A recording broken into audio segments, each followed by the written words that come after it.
স্বাগত খেলা যোগে, আপনাদের সাথে আছি খালিদ জামিল। লম্বা বিরতি দিয়ে আবারও টাইগাররা ফিরছে ওয়ানডে ফরম্যাটে। ক্যাপ্টেন মেহেদী মিরাজ অবশ্য খুশি বিসিএল এর প্রস্তুতিতে। বলছেন মিরপুরে পাকিস্তানের বিপক্ষে টাইগাররা নিজেদের সেরা পারফরমেন্সটাই করবে। সাকিবের ফেরা ইস্যুতেও মুখ খুলেছেন ক্যাপ্টেন মেহেদী হাসান মিরাজ। নাহিয়ান বিন জসিমের রিপোর্টে বিস্তারিত। ঈদের আগেই বুঝে পেলেন বিপিএল এর শতভাগ পারিশ্রমিক। মিরাজের চোখে মুখে স্বস্তির হাসি, কিন্তু ওয়ানডে কাপ্তানের জন্য অস্বস্তি। সামনেই পাকিস্তানের বিপক্ষে ওয়ানডে সিরিজ। টাইগাররা যে নিজেদের খুঁজে ফিরছে পছন্দের এই ফরম্যাটটাতে। আবারও লম্বা ব্রেক, 4 মাসের বিরতির পর ওয়ানডে ফরম্যাটে নামার চ্যালেঞ্জটা ক্যাপ্টেনের জন্য কঠিনই বটে।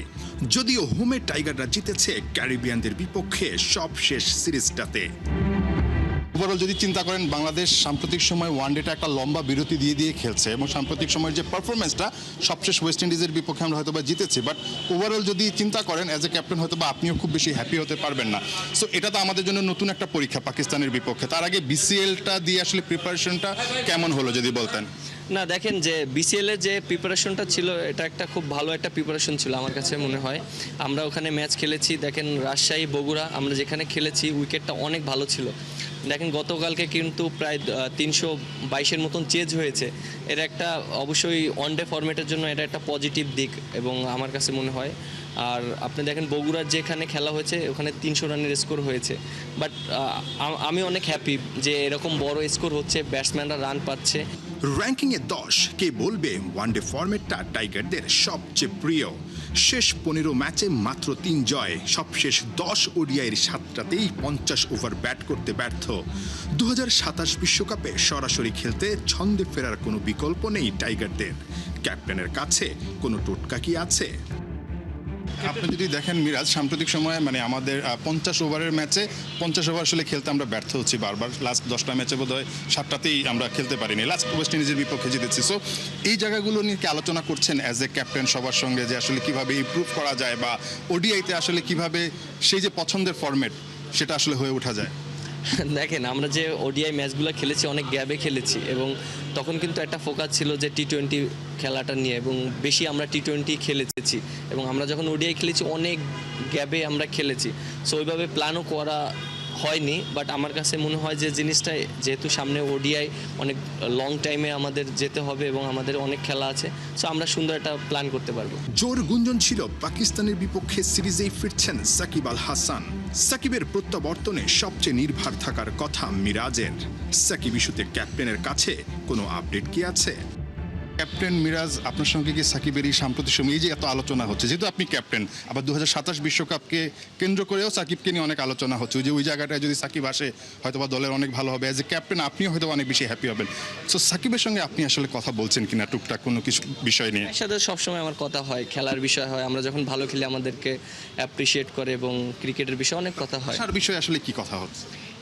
আসার বিষয় এখন এটা তো আমরা মনে করেন কি যে এটা একটা কথার মাধ্যমে হচ্ছে। এখন এটা ডিসিশন তো সম্পূর্ণটা আপনারা জানেন যে ক্রিকেট বোর্ড এবং যারা ওনার যে ইস্যুটা আছে, এই জিনিসটা আমার কাছে মনে হয় যে তাদের যদি এই জিনিসটা ইস্যুটা সলভ করে তাহলে ওনার জন্য খেলাটা ইজি হয়ে যাবে। আর অ্যাজ এ ক্যাপ্টেন হিসাবে এরকম একটা প্লেয়ার যদি টিমে থাকে এটা আমার জন্য অনেক ইজি হয়ে যাবে।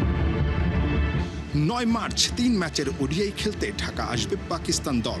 মিরপুরে 11, 13 ও 15 মার্চ 3 ম্যাচ। নাহিয়ান বিন জসিম, 71। টি-20 বিশ্বকাপে গ্রুপ পর্বে চমক দেখিয়ে সুপার 8-এ টানা 3 ম্যাচ হারের মুখ দেখল জিম্বাবুয়ে। দিল্লিতে জিম্বাবুয়েকে 5 উইকেটে হারিয়েছে সাউথ আফ্রিকা। টস জিতে ব্যাট করতে নেমে পাওয়ার প্লেতে 2 উইকেটে হারিয়ে 45 রান তোলে জিম্বাবুয়ে। ধীর গতির ব্যাটিং দলের হাল ধরেন অধিনায়ক সিকান্দার রাজা। শেষ পর্যন্ত সিকান্দার রাজার 43 বলে 73 রানের ঝড়ো ইনিংসে 7 উইকেট হারিয়ে 153 রান তোলে জিম্বাবুয়ে। রান তাড়ায় পাওয়ার প্লেতে 3 উইকেট হারিয়ে 43 রান তোলে সাউথ আফ্রিকা। শেষ পর্যন্ত রায়ান রিকেলটন ও ব্রেভিসের 60 রানের জুটিতে 5 উইকেট জয় পায় সাউথ আফ্রিকা। আর তাতেই সবগুলো ম্যাচ জিতে সুপার 8 নিশ্চিত হয় তাদের, যেখানে তাদের প্রতিপক্ষ সাউথ আফ্রিকার প্রতিপক্ষ নিউজিল্যান্ড।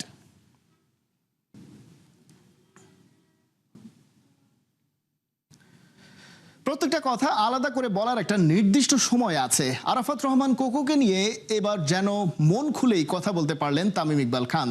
তার নামে পুরস্কার দেওয়ার মঞ্চ যেন তাই হয়ে উঠল ভিন্ন রঙের এক আবেগের প্রকাশ। যুব ও ক্রীড়া প্রতিমন্ত্রী বললেন, বাংলাদেশের ক্রীড়াঙ্গন নিয়ে যে স্বপ্ন আরাফাত রহমান দেখেছিলেন, আগামীর দিনগুলোতে তার পূরণে কাজ করতে হবে মহা সমারোহে। রিপোর্টে বিস্তারিত। মরম বেগম খালেদা জিয়ার কাছে গিয়েছিলাম আমার বিয়ের ইনভিটেশন নিয়ে। তো অনেক কথার মধ্যে একটা কথা এসেছিল, কোকো ভাইয়াকে নিয়ে কথা হচ্ছিল। তো তখন উনি আমাকে খুবই ইমোশনাল হয়ে একটা কথা বললেন যে দেখো তো আমি ওর বিষয়ে এসব কথা কেউ বলে না। আমি ওনাকে ওই দিন অ্যাকচুয়ালি বলেছিলাম যে না, আমি বলবো, but unfortunately I also failed. আমারও এত বছরে ওনাকে নিয়ে পাবলিকলি যেভাবে করে অ্যাপ্রিসিয়েট করা উচিত ছিল, ওটা আমি করতে পারিনি। ওটার জন্য আমি ক্ষমাপ্রার্থী ওনার ফ্যামিলির কাছে। বৈবাহিক জীবনের দৈর্ঘ্য তো কম হলো না তামিম ইকবালের। সেদিনের সেই প্রেমিক থেকে পরে স্বামী, তারপর বাবা হয়েছেন, তারও তো পেরিয়ে গেল বেশ খানিকটা সময়। এর মধ্যে পদ্মা মেঘনার জল গড়িয়েছে অনেক। তামিম ইকবালের মাথার ওপরে স্নেহের হাত রেখেছিলেন যে বেগম জিয়া, তিনিও সবাইকে অশ্রুসিক্ত করে গত হয়েছেন গত বছর। এত শত স্মৃতির ভিড়ে আরাফাত রহমান কোকোর স্মৃতি হারিয়ে যায়নি বটে, তবে মনের কোণে পড়েছিল ঘাপটি মেরে, হয়তো নীরব অভিমানে। আরাফাত রহমান কোকো মেমোরিয়াল অ্যাওয়ার্ড দেয়ার মঞ্চেই যেন সবকিছু হুড়মুড় করে বেরিয়ে এলো মনের কোণ থেকে। তামিম ইকবাল এখন ক্রিকেটটা ঠিক খেলছেন না, তবে যারা খেলছে তাদের জন্য কিছু করতে চাইছেন। এই কর্মযজ্ঞের ভেতর তাই মনে পড়ে দেশের সুপ্রতিষ্ঠিত ক্রিকেট সংগঠক আরাফাত রহমান কোকোকে। কোনো না কোনো কিছু সবসময় একটা রাইট টাইম থাকে, আর probably this is the right time যে ওনার ক্রিকেটের অবদানটা কত বড় এটা সবাইকে বলে দেওয়া। আই এম শিওর আমার মতো আরও অনেকেই আজকে বলবেন, বাট বাংলাদেশ ক্রিকেটে আরাফাত রহমান কোকোর অবদান আজীবন মানুষ মনে রাখবে। তবে কেবল স্মৃতিচারণ করেই নিজের কাজ শেষ করতে রাজি নন কদিন আগেই বাংলাদেশের যুব ও ক্রীড়া প্রতিমন্ত্রীর গুরু দায়িত্ব নেয়া আমিনুল হক। বরং যে স্বপ্ন নিয়ে জীবনের প্রায় সবটা এই দেশের ক্রীড়াঙ্গনকে দিয়ে গেছেন কোকো, তার সেই স্বপ্নের সুষ্ঠু বাস্তবায়ন চান। মন্ত্রণালয়ের দিক থেকে আরাফাত রহমান কোকোর স্মৃতি বিজড়িত ক্রীড়া পুরস্কারের এই আয়োজন আগামীতে আরও বড় আঙ্গিকে করতে চান। আমাদের মাননীয় প্রধানমন্ত্রী জনাব তারেক রহমানের উপস্থিতিতে আমরা ইনশাল্লাহ আগামী বছর থেকে এই অ্যাওয়ার্ড প্রোগ্রামটি আরও সুন্দরভাবে, আরও আন্তর্জাতিক একটি পরিমণ্ডলের ভিতরে রেখে আমরা জাতীয় পর্যায়ে ইনশাল্লাহ আমরা এই প্রোগ্রামটি করব ইনশাল্লাহ। এবারের আয়োজনে ক্রিকেট ডিসিপ্লিনে এই পুরস্কার পেয়েছেন বাংলাদেশের সাবেক অধিনায়ক হাবিবুল বাশার, ফুটবলে আলফাজ আহমেদ, নারী ক্রিকেটার হিসেবে মারুফা আক্তার, নারী ফুটবলে ঋতুপর্ণা চাকমা আর হকিতে আমিরুল ইসলাম। এছাড়া পুরস্কার পেয়েছেন ব্যাডমিন্টনের আলামিন মজুমদার, আর্চারির সাগর ইসলাম, টেবিল টেনিসের খৈখৈ মার্মা আর প্যারা অলিম্পিকের চৈতি রানী দে। খালিদ জামিল, একাত্তর। আইসিসির আজকে মন ভালো না। পাকিস্তান ছিটকে গেল, হলো না আরও একটা হাউসফুল ভারত পাকিস্তান ম্যাচ। এদিকে সালমান আঘারা বাদ পড়ায় শেষ হয়ে গেছে বিশ্বকাপে শ্রীলঙ্কা অধ্যায়। নকআউটের সব ম্যাচ ভারতে। Kohinoor corner report. শ্রীলঙ্কাকে বিশাল ব্যবধানে হারিয়ে সেমিফাইনালে যাবে পাকিস্তান। এরপর কোনো মতে প্রোটিয়াদের হারিয়ে দিতে পারলেই কেল্লা ফতে, কারণ সব বাধা টপকে ফাইনালে ঠিকই উঠে যেতে পারত ভারত। আর এমনটা হলে আরও একবার বিশ্ব মঞ্চে ভারত পাকিস্তান ম্যাচ দেখার আশা পূরণ হতো সমর্থকদের। ওদিকে আরও একবার পয়সার ঝঞ্ঝনানিতে ফুলে ফেপে উঠত আইসিসি। কিন্তু হায়, সব পরিকল্পনায় জল ঢেলে দিল পাকিস্তান। পাল্লে খেলতে পারল না।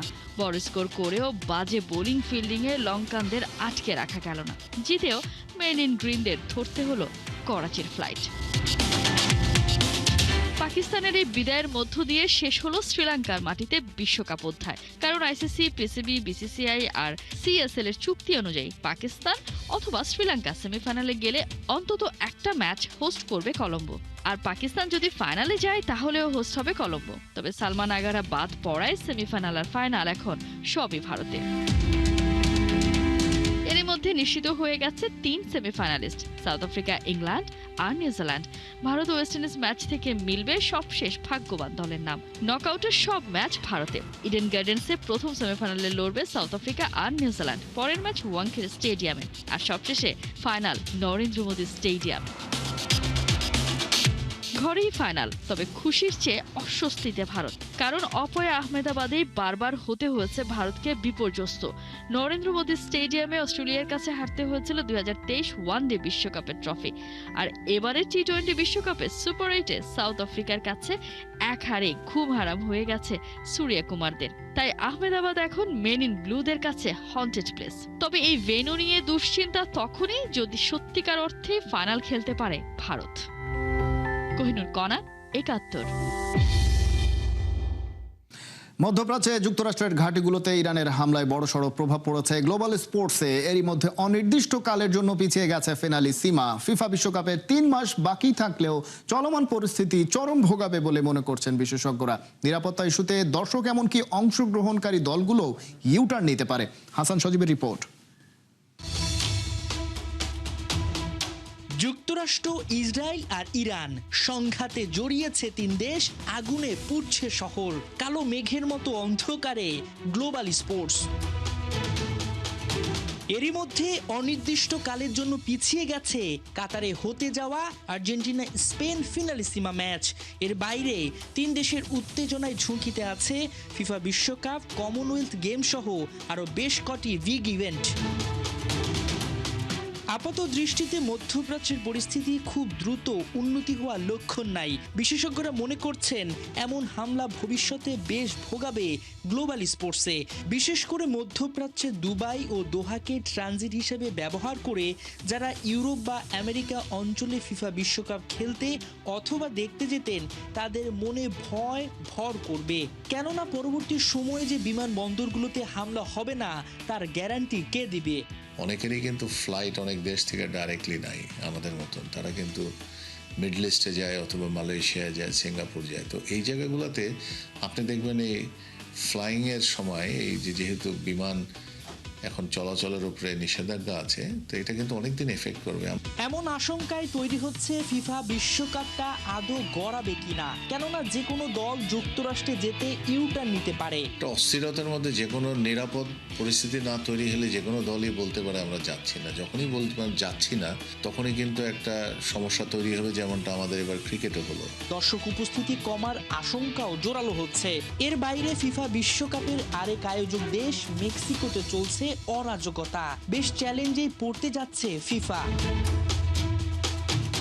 যদিও ফিফা নিজেদের সিদ্ধান্তে চলে, তবে অনেকে শঙ্কা করছেন প্রেসিডেন্ট ডোনাল্ড ট্রাম্প বিশ্বকাপে কয়েকটি দেশ নিয়ে হস্তক্ষেপ করতে পারেন। ডোনাল্ড ট্রাম্প আনপ্রেডিক্টেবল লিডার, উনি কখন কি বলেন আমরা এখন পর্যন্ত দেখছি, বিভিন্ন সময় বিভিন্ন কথা বলেন এবং এটা আমাদের সামাজিক এবং অর্থনৈতিক জীবনে সাংঘাতিক প্রভাব ফেলছে। উনি সবাইকে অবশ্য আমন্ত্রণ জানিয়েছেন খেলতে যাওয়ার জন্য, কিন্তু সবাই হয়তো অতটা নিরাপদ ভাবছে না। আমরা হয়তো ভারতের ক্রিকেট খেলার সময় শুনছিলাম অনেকে পাকিস্তানি অরিজিন যারা আছেন তাদেরকে ভিসা দিবে না, কিছুটা সময় লাগছে, বাট তারপরে কিন্তু সবাই ভিসা পেয়েছে। কিন্তু আমেরিকা যদি কোনো সময় বলে কাউকে ভিসা দিচ্ছে না, দিবে না, এটা যে কোনো দলের টিমই হোক, আমার মনে হয় না তারা এতটুকু নমনীয় হবে যে তারা তাদেরকে আবার ভিসা দিবে। তবে হাল ছাড়ার পাত্র হবে না যুক্তরাষ্ট্র। বিশ্বকাপকে কেন্দ্র করে দেশটিতে নিরাপত্তা ব্যবস্থা অতিরিক্ত করা হতে পারে। কিছু দেশের ওপর ভিসা ও ট্রাভেল রেস্ট্রিকশনও বাড়তে পারে। আর যদি ইরান বিশ্বকাপে খেলেও তাতে মাঠে দেশটির সমর্থক এবং সাংবাদিকদের জন্য জটিল সমস্যা হওয়ার বেশ সম্ভাবনা দেখা যাচ্ছে। সব মিলিয়ে মাত্র 3 মাসের মধ্যে এমন পরিস্থিতির উন্নতি না হলে পিছিয়ে যেতে পারে বৈশ্বিক টুর্নামেন্টটি। কেননা যুক্তরাষ্ট্রের ভেন্যুগুলোতে পরবর্তী সময় ইরান যে হামলা করবে না তার নেই কোনো গ্যারান্টি। সম্ভাবনা আছে, উড়িয়ে দেওয়া যায় না। র্যান্ডম বোমিং হয়তো বা তারা করবেন না। আতঙ্কের একটা কারণ হবে, যেরকম এয়ারপোর্টের উপরে বোমিং হয়েছে, কতজন হতাহত হয়েছেন আমরা এখনো জানি না, বাট এই আতঙ্ক তো বিরাজ করছে। এই আতঙ্ক থেকে ফিরিয়ে আনার জন্য অনেকখানি সময় লাগবে মানুষকে স্টেবল করার জন্য।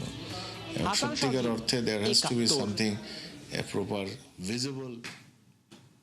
শুরু হয়ে গেল এফসি নারী এশিয়ান কাপের এবারের আসর। রবিবার উদ্বোধনী ম্যাচে মুখোমুখি হয়েছিল অস্ট্রেলিয়া ও ফিলিপাইন। মঙ্গলবার চীনের বিপক্ষে মাঠে নামতে চলেছে বাংলাদেশ নারী দল। মেয়েদের এশিয়ান কাপে বরাবরই দাপট দেখিয়ে এসেছে চীন, এখন পর্যন্ত 9 বারের চ্যাম্পিয়ন দেশটি।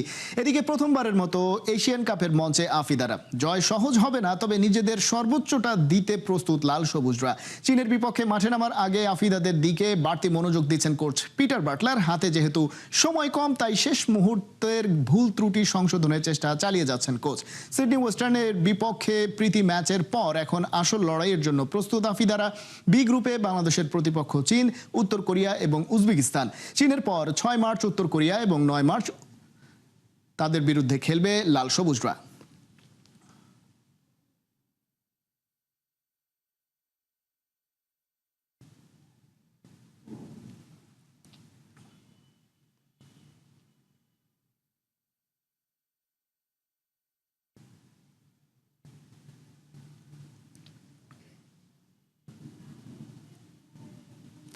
এফসি নারী 2026 এশিয়ান কাপের পার্থের উদ্বোধনী ম্যাচে ফিলিপাইনকে 1-0 গোলে হারিয়ে যখন উচ্ছ্বসিত স্বাগতিক অস্ট্রেলিয়া, অন্যদিকে আয়াতুল্লাহ আলী খোমেনির মৃত্যুতে শোকাহত ইরানের নারী দল।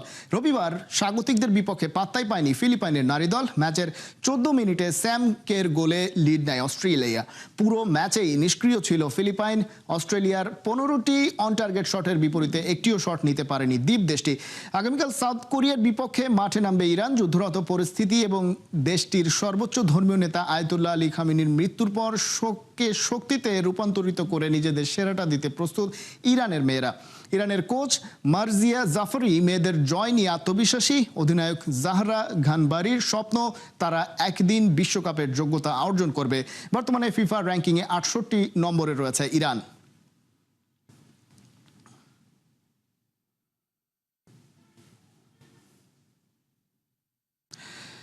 চলমান ইরান ইসরায়েল যুদ্ধে এবার নতুন করে অনিশ্চয়তার মুখে পড়েছে কাতারে অনুষ্ঠিত ফিনালিসিমা। আর্জেন্টিনা স্পেনের ম্যাচটি পরবর্তী নির্দেশনা না আসা পর্যন্ত স্থগিত করেছে কাতার, এমনটাই জানিয়েছে হিন্দুস্তান টাইমস।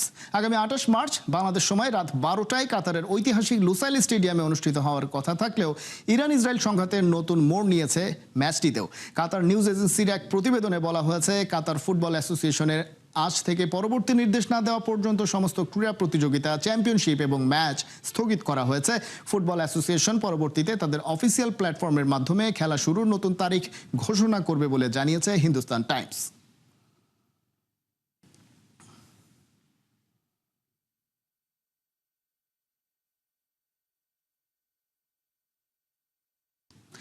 এই ছিল এখনকার খেলা যোগে। সরাসরি সংবাদ অনুষ্ঠান দেখতে চোখ রাখুন 71-এর ফেসবুক পেজে এবং সাবস্ক্রাইব করুন 71-এর ইউটিউব চ্যানেল। 71-এর সাথেই থাকুন।